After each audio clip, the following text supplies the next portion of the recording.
So I get this question a lot.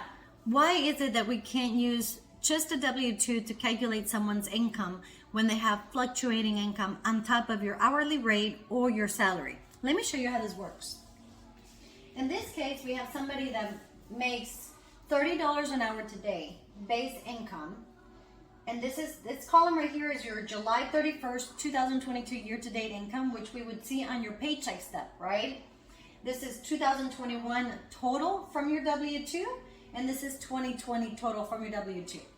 So when you take the W-2, you're naturally going to see that in 2020, this person earned $58,600. In 2021, you're going to see that this person earned $58,760. So it's right along, the same amount for both years. And then you're going to see that on the paycheck stub, this person has earned year-to-date $47,400, which is about $6,700 a month, right? Which is higher than the years before at $4,800 and $4,800. I'm rounding the numbers. But my point here is that when this whole income, this total income that you're seeing in your W-2 doesn't just come from your base salary or your hourly rate, but rather it comes from overtime, bonuses, and tips, there's no possible way to just take a W-2 and grab that number and say, okay, divide that by, 24 months plus 7 months, and then that's your income.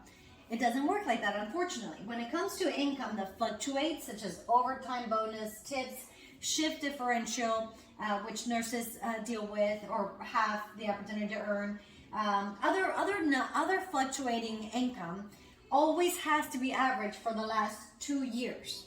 Okay, it cannot be taken just like your hourly or your salary because it's never fixed, right?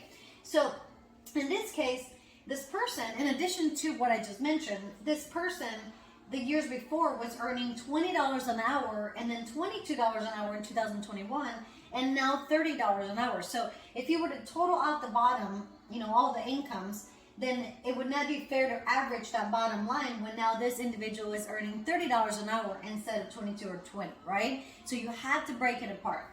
This is, by the way, what verification of employment kind of looks like, or at least one section of it. It'll always give you the breakdown of what they've earned, which the W-2 does not, right?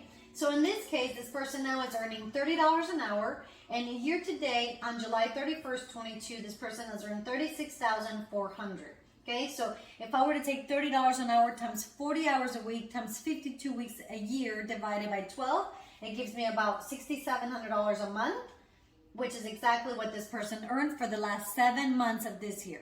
Okay, now this person, so that's punto y aparte.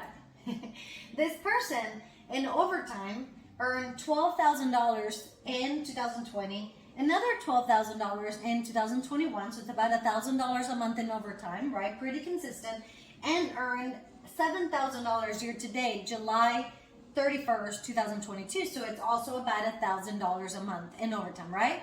So we see that the overtime is pretty consistent. So what we're going to do is we're going to give this person credit for the $38 an hour as their base income. We're going to add $12,000 and $12,000 and $7,000. And we're going to divide it by the number of months, which in this case is 12 months plus 12 months plus 7 months.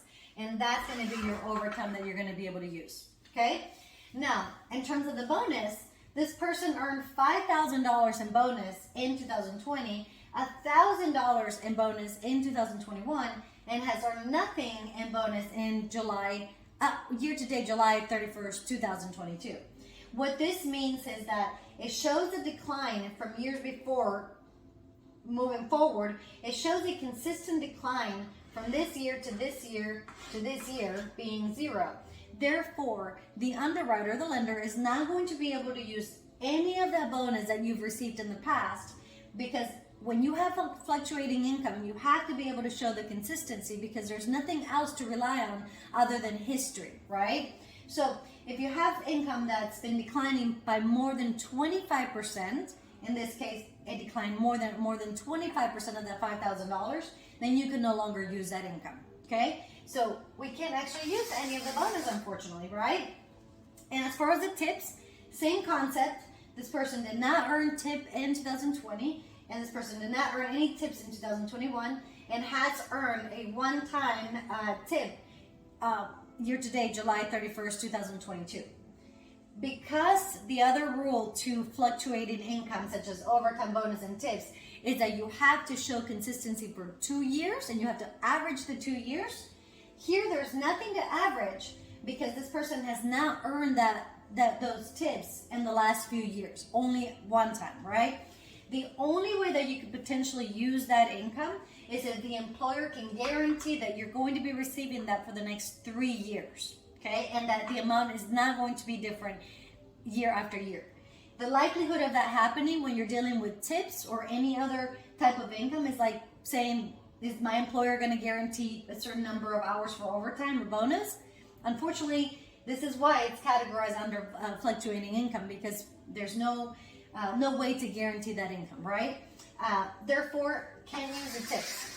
So would you have taken that W-2 and used that total income to qualify this person, or would you do the proper thing and order a verification of employment so that you can actually get the breakdown and figure out what actually can be used, which then when that file goes to underwriting, you want it to be approved and you want it to be exactly how you approved it, because if not, then you're risking using higher income than you can potentially support with your verification of employment.